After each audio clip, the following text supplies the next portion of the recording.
Yo, what's up, y'all? Welcome back to undergroundwellness.com. This is the third installment of our Devil in the Milk series. Really good book right here. It's probably going to be the last of the series. I may do another one in a couple days, but this is very likely going to be the last one. Going to cover some really fascinating stuff today. And I got to say, you don't have to believe me. Read the book, look at the research, and decide what you want to think for yourself. When I was going through this book, and I was going through the stuff that we're going to talk about today, I was like, this stuff really sounds familiar. I've heard this somewhere else. And it made me think of some passages that I read in Wheat Belly a couple months ago. Wheat Belly by Dr. William Davis, great radio show guest, by the way. And so there's some really stark parallels between the two. Now, as a practitioner who actually works with real people and works with clients, there's two things that I do with the vast majority of the people I work with.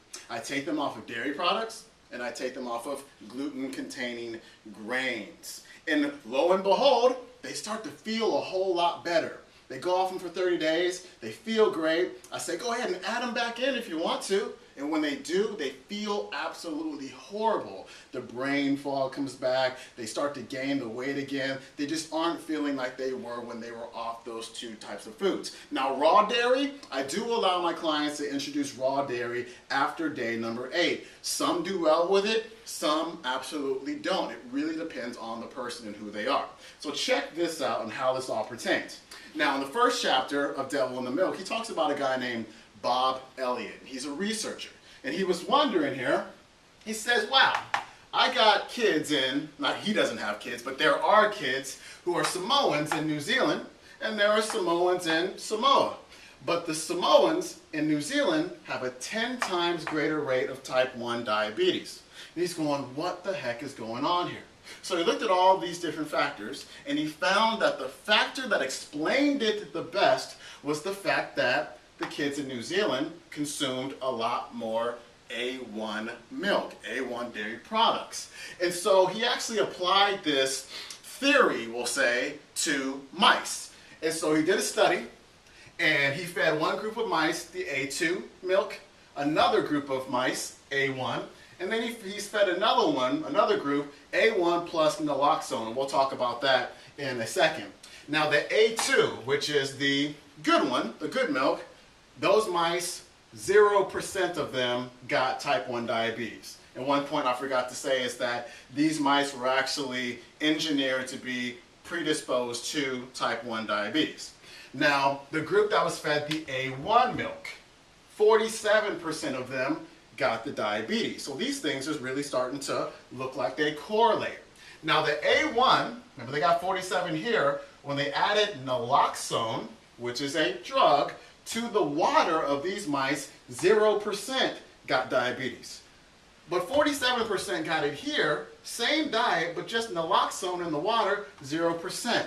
Now let me show you how naloxone works. So we talked about the BCM7, right? BCM7 goes through the gut for people who are susceptible, people with permeability in their gut, leaky gut and whatnot. That's definitely going to predispose you to this happening, this peptide passing through the gut lining. Now this is going to go up to the brain. We'll call these opiate receptors right here. So that BCM7, remember, BCM7 is a opiate, right? It's going to travel and it's going to pass through something called the blood-brain barrier. And it gets through that blood-brain barrier, and it's going to go ahead and plant itself right there on those opiate receptors. Now, opiate receptors, that's where opiate drugs work. Morphine, heroin, things of that sort. Very addictive, drugs. And so the BCM7 from the dairy, from the milk, is doing that same thing. Now, what naloxone does is it blocks these receptors. So it blocks those receptors, does not allow the BCM7 to attach there, thus it does not have the opiate effects anymore. So let's say, for instance, somebody who's on heroin, and this is the example given in Wheat Belly. Somebody who's on heroin, they're on heroin, they get into an accident, they're high, they go to the hospital, the doctor says, hey, this person's high on heroin. They can inject them with naloxone, and that person is instantly not high anymore. That's how powerful this is. And so we saw with these mice, when you give them the naloxone, when you shut down these opiate receptors there, they don't get the type 1 diabetes anymore. So it shows that, hey, we don't know why this is happening or how this is happening, the mechanism, but this opiate-like effect of BCM7 has something to do with type 1 diabetes. And as I said earlier, when I was reading this, I was like, wow, this totally reminds me of something that I read in Dr. Davis's book. And he was talking about a guy named Dohan, I can't remember the guy's name, back in World War II. And he was studying schizophrenia. And he found that during World War II, during the food shortage, when there wasn't a whole lot of bread around, schizophrenia went down significantly. But after the war, when the food shortage was over, then we started eating more bread, and schizophrenia skyrocketed back up. He also looked at the people in New Guinea. They had a very hunter-gatherer lifestyle. Very, very, very little, or very low rate, I should say, of schizophrenia. But when they started developing more Western bread-eating, gluten-eating type of eating habits, the rate of schizophrenia went up 65-fold, which is crazy. So it shows that there's maybe some link here. Now, what Davis shows in his book, Wheat Belly, is gluten, which is a protein, take the I out of there, which is a protein in wheat. Gluten breaks down in the digestive system into polypeptides. Talked about that a little bit already. These polypeptides can actually slip through that gut and get through that same blood-brain barrier. And you know where they attach themselves at? Right there on those opiate receptors. And so we call these exorphins. So we call them gluteomorphins. Okay, just like BCM7 is beta-casomorphin, we've got gluteomorphins here. And that's why when people go off of wheat and gluten products, they get withdrawal. Why? Because they have drug-like effects on the brain, just like the BCM7 coming from the A1 milk. Really, really interesting.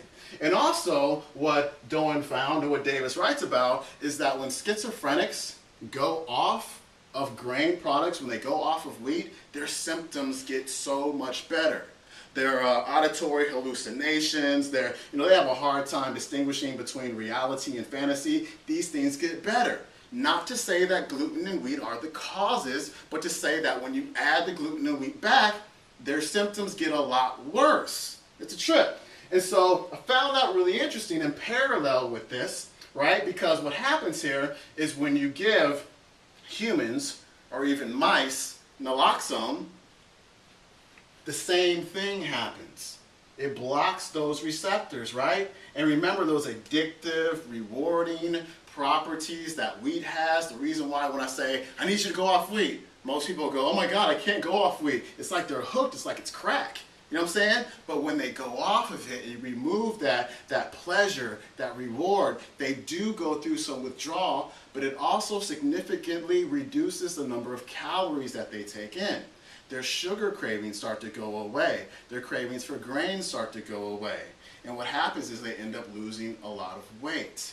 Autistic kids, you take them off the gluten, you take them off the casein, they start to feel a lot better. And you've already seen what happens with the schizophrenics. Now lastly, there's a guy named Cade. You know about Cade, I'll tell you about him in a second.